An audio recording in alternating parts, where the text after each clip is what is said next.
6 मिनिटांनी तुम्ही बघू शकता खीर अगदी रटरट अशी शिजलेली आहे।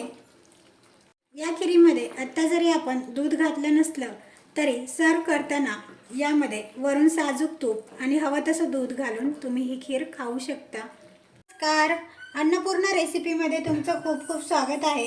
तर आज आपण दत्त जयंतीसाठी किंवा दत्त जयंती स्पेशल अशी गव्हाची पारंपरिक पद्धतीने खीर कशी करायची ते पाहणार आहोत। पारंपरिक पद्धतीने म्हणजे गव्हाची खीर ही खपली गव्हापासून किंवा जोड गव्हापासून केली जाते, पण आज माझ्याकडे जोड गहू किंवा खपली गहू अवेलेबल नाहीये, त्यामुळे मी आज साध्या गव्हापासून ते आपण आज इथे पाहणार आहोत।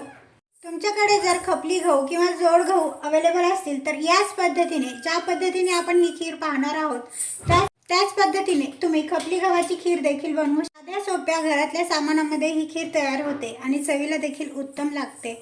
इथे मी गहू सडण्यापासून ते खीर बनवण्यापर्यंत संपूर्ण प्रोसेस सांगितलेली आहे, त्यामुळे व्हिडिओ शेवटपर्यंत पाहत राहा। व्हिडिओ आवडल्यास व्हिडिओला लाईक करायला अजिबात विसरू नका। पारंपरिक पद्धतीने खीर बनवण्यासाठी इथे मी साहित्य घेतलेलं आहे, पाहू शकताय तुम्ही। 1 वाटी मी साधा गहू घेतलेला आहे। हा गहू 1 ते 1.5 तास पाण्यामध्ये भिजत घातलेला होता। नंतर 1 वाटीसाठी 1.5 वाटी गूळ घेतलेला आहे। गूळ या पद्धतीने बारीक असं चिरून घेतलेला आहे। बाकी साहित्य आपण पुढे पाहणारच आहोत। तर सुरुवातीला आपण हे गहू एका चाळणीमध्ये निथळून घेणार आहोत। हे बघा, इथे मी पाण्यातले गहू काढून एका चाळणीमध्ये ठेवलेले आहेत। तर पाणी मी पूर्णपणे या गव्हातले निथळून घेतलेलं आहे। 1 ते 1.5 तास पाण्यामध्ये गहू भिजत घातल्यामुळे ह्याचं साल असं थोडंसं ओलं होतं आणि गहू पटकन सडले जातात, त्यामुळे आपण इथे 1 ते 1.5 तासामध्ये छान असे गहू भिजवून घेतलेले आहेत। पाणी देखील निथळून घेतलेलं आहे। तर आता आपल्याला हे गहू सडण्यासाठी आपण मिक्सरच्या भांड्यामध्ये गहू घालून घेऊया। तर यात इथे मी निम्माच गहू मिक्सरच्या भांड्यामध्ये घालून घेतलेला आहे।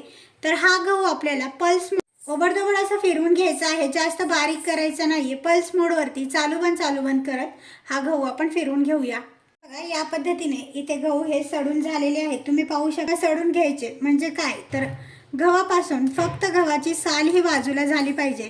जास्त गहू आपल्याला इथे बारीक करायचा नाहीये किंवा गव्हाचा भुगा करायचा नाहीये। तर या मी एका ताटामध्ये काढून घेतलेले आहेत। तर आता आपण मिक्सरवरती गहू सडतोय। पूर्वीच्या काळी असेच गहू ओलून घ्यायचे, उखळामध्ये कुटून सडले जायचे। हे बघा, हे गहू एका ताटामध्ये या पद्धतीने पसरून ठेवायचेत आणि तुमच्याकडे जर ऊन असेल 1 तासभरासाठी उन्हामध्ये हे ताट ठेवून द्यायचं आहे आणि ऊन नसेल तर फॅनच्या हवेला 2 ते 2.5 तास आपण हे गहू सुकवून बघा। 2 ते 2.5 तास मी फॅनच्या हवेला हे गहू ठेवलेले होते। तर छान असे कडकडीत सुकले गेलेले आहेत। तर हे पाकडून घेत आहे। गहू पाकडल्यानंतर त्याच्यापासून वेगळी झालेली साल ही आपण फुंकून काढायची आहे। साल साईडला काढल्यामुळे खिरीमध्ये कचकच लागत नाही। तर या प्रोसेसला गहू सडून घेणं असं म्हणतात। तर मी हे साल सगळी साईडला काढून घेत आहे। तर हे बघा, गव्हातली सगळी साल मी साईडला काढून घेतलेली आहे। तर आता आपले हे गहू खीर करण्यासाठी तयार आहेत। तर तुम्हाला गव्हाची खीर नेहमी बनवत असाल तर एकाच वेळी सगळे गहू किंवा जास्त प्रमाणामध्ये गहू घेऊन या पद्धतीने सडून घेऊ शकता। जर तुम्हाला गहू साठवून ठेवायचे तर ते मिक्सरमधून फिरवल्यानंतर ते कडकडीत उन्हामध्ये 4 ते 5 सुकवून घेतल्यानंतर व्यवस्थित असं पाकडून हवाबंद डब्यामध्ये भरून ठेवा, म्हणजे ते 4-5 महिने व्यवस्थित असे टिकले जातात। हवी तेव्हा पटकन अशी खीर बनवू शकता। तर हे बघा, आपण स्वच्छ करून घेतलेले गहू, पाकडून घेतलेले गहू नंतर आपल्याला 2 ते 3 पाण्याने स्वच्छ असे चोळून धुवायचे आहेत। त्यामुळे जरी त्यामध्ये काही उरली साल असेल ती देखील पाण्यामध्ये वरती येते। तळलेले गहू पुन्हा मी 2 ते 3 पाण्याने स्वच्छ असे धुवून घेतलेले आहेत, म्हणजे उरली जी साल असती गव्हाची ती निघून जाते। गहू स्वच्छ धुतल्यानंतर त्यामध्ये गरम पाणी घालायचं आहे। गरम उकळतं पाणी घालायचं आणि रात्रभर झाकण ठेवून असंच ठेवून द्यायचं आहे। तुमच्याकडे जर वेळ नसेल, तुम्हाला लगेचच खीर करायची असेल तर तुम्ही 7 ते 8 तास तुम्ही पाण्यामध्ये भिजत घालू शकता। जर तुमच्याकडे वेळच नसेल, लगेचच तुम्हाला खीर करायची असेल तर तुम्ही कडक उकळलेलं पाणी त्यामध्ये घालून 1 ते 1.5 तास देखील भिजत घालू शकता। हे बघा, मी कडक उकळतं पाणी घातलेलं आहे, त्यामुळे याला हलवून घेते आणि रात्रभरासाठी मी हे झाकण ठेवून असंच ठेवून देणार आहे। दुसऱ्या दिवशी सकाळी इथे मी खीर करायला घेणार आहे। तर तुम्ही बघू शकताय गहू हा पूर्णपणे भिजलेला आहे पाण्यामध्ये रात्रभर। तर लगेचच आपण याला कुकरमध्ये घालणार आहोत। तर हे बघा, गहू सुरुवातीलाच मी 2 ते 3 पाण्याने स्वच्छ असं धुवून घेतलेला होता, त्यामुळे मी हेच पाणी कुकरमध्ये घालत आहे. तर ज्यावेळेस आपण कुकरमध्ये गहू घालतो त्यावेळेस इंचभर पाणी वरती घालायचं आहे, जास्तही नाही आणि कमीही नाही असं पाणी घालायचं आहे, म्हणजे गहू हा छान असा शिजला जातो. हे बघा, झाकण लावूया आणि भाताप्रमाणे शिजवून घ्यायचं आहे. मी डायरेक्ट कुकरमध्ये लावत आहे, तुम्हाला हवं तर तुम्ही भाताच्या डब्यामध्ये देखील गहू लावू शकता. गॅसवरती ठेवून कुकरच्या 4 शिट्ट्या काढून घ्यायच्या आहेत. कुकरमध्ये गहू शिजतो तोपर्यंत आपण बाकी तयारी करून घेऊया. तर गॅसवरती मी पॅन ठेवलेला आहे, तर त्यामध्ये आपण खसखस भाजून घेणार आहोत. पॅन मंद आचेवर गरम करायला ठेवला, त्यामध्ये 2 चमचे खसखस मंद आचेवर गरम होईपर्यंत भाजून घ्यायचे आहे. या खिरीमध्ये खसखस चवीला खूप छान लागते, फक्त ती मंद आचेवर भाजून घ्यायची आहे.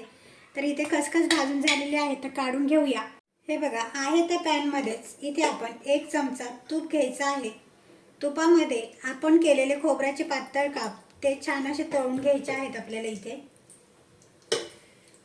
तर हे बघा, खोबरं या पद्धतीने पातळ असं कट करून घेतलेलं आहे, ते आपण यामध्ये भाजून घेऊया. तांबूस रंग येईपर्यंत मंद आचेवर परतून घेऊया. इथं आपण सुक्या खोबऱ्याचे काप वापरलेत. तुम्हाला जर खोबऱ्याचा किस वापरायचा असेल तर न परतता वापरला तरीही चालेल. हे खोबरं आपण प्लेटमध्ये काढून घेऊया. हे बघा, आहे त्या पॅनमध्येच मी इथे थोडेसे काजू घेतलेले आहेत, एक 10 ते 15 काजू घेतलेले आहेत, या पद्धतीने बारीक असे काप करून. तर काजू देखील आपण तुपामध्ये छान परतून घ्यायचे आहेत. पारंपरिक पद्धतीच्या खिरीमध्ये सुकामेवा वापरत नाही, पण मी इथे थोडेसे काजू घालणार आहे. तर आपण हे परतून घेऊया. एकदम मंद आचेवरती आपण परतून घ्यायचं आहे. काजू देखील आपले इथे परतून झालेले आहेत, तर मी काजू देखील प्लेटमध्ये काढून घेत आहे. बघा, इथे आपला गहू छान मऊ असा शिजलेला आहे. तर आता आपण खीर करणार आहोत. त्यासाठी मी गॅसवर कढई ठेवलेली आहे, त्यामध्ये मी इथे 2 ते 3 चमचे तूप घालून घेत आहे. तूप तुम्ही तुमच्या अंदाजाने आवडीनुसार यामध्ये कमी जास्त करू शकता. तर 3 चमचे तूप घालायचं आहे. हे बघा, या पॅनमध्येच मी शिजवून घेतलेले गहू घालत आहे. हे बघा, इथे मी 1 वाटी गहू घेतला होता. 1 वाटी गव्हासाठी 1.5 वाटी गूळ घेतलेला आहे. तर हा गूळ यामध्ये घालून घेऊया आणि गॅस थोडासा मोठा करायचा आहे आणि गूळ आपल्याला इथे पूर्णपणे वितळून घ्यायचा आहे गव्हामध्ये. तर गॅस मोठा करून घेऊया आणि गूळ हे व्यवस्थित असा वितळून घेऊया यामध्ये. खीर तुम्हाला आता इथे थोडीशी पातळ झाल्यासारखी दिसत असेल, पण जसजशी खीर शिजत जाते तसं थोडंसं दाटसरपणा खिरीला येतो. नंतर यामध्ये घालायची आहे भाजून घेतलेली खसखस.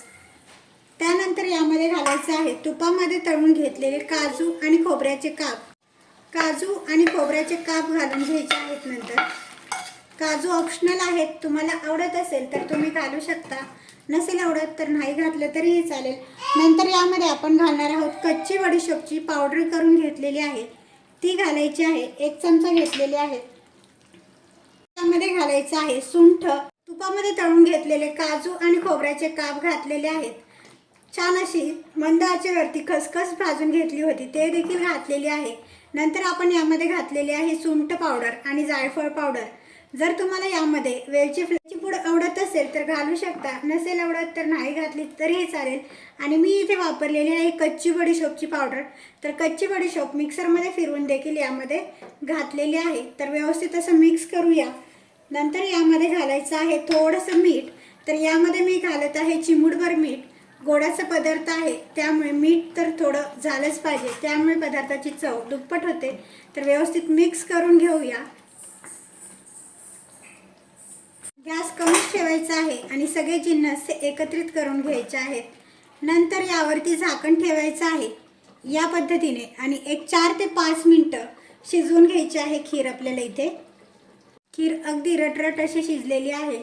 कुठलंही महागडं सामान न वापरता अगदी घरातल्या साहित्यामध्ये आज आपण साध्या गव्हापासून पारंपरिक पद्धतीने खीर केलेली आहे. तुम्ही इथे पाहू शकताय, दिसायलाही खूप सुंदर अशी खीर दिसत आहे आणि चवीला देखील मस्त अशी खीर तयार होते. यामध्ये आपण साधी खसखस वापरलेली आहे, सुक्या खोबऱ्याचे काप आणि साधा गहू यापासून ही खीर आज आपण बनवलेली आहे. दूध देखील यामध्ये घातलेलं नाही आहे, दूध वापरण्याची देखील गरज लागलेली नाही आहे. छान असा दाटसरपणा आलेला आहे खिरीला. ही खीर जशी जशी थंड होईल तशी तशी अजून दाटसर होईल, त्यामुळं खूप जास्त घट्ट ठेवू नका. ही खीर ताजी ताजी गरम गरम खाण्यापेक्षा 2 तास मुरवत ठेवल्यानंतर खाल्ली तर अजूनच मस्त लागते. तयार झालेली आहे दत्त जयंती स्पेशल. आपण एकदम साध्या सोप्या पद्धतीने गहू सडण्यापासून खीर तयार होईपर्यंत पूर्ण व्हिडिओ मी डिटेल्समध्ये दिलेला आहे, तर तुम्ही पाहिले देखील असेल. चला तर मग तुम्हीही या दत्त जयंतीला किंवा कोणताही सण असेल तर या पद्धतीची पारंपरिक खीर बनवून व्हिडिओ आवडल्यास लाईक करा, फ्रेंड्स नातेवाईकांमध्ये शेअर करा. अशा साध्या सोप्या पारंपरिक रेसिपी पाहण्यासाठी बेल आयकॉनवरती क्लिक करा. चला तर मग भेटूया एका नवीन रेसिपीसोबत पुढच्या व्हिडिओमध्ये. तोपर्यंत बाय बाय.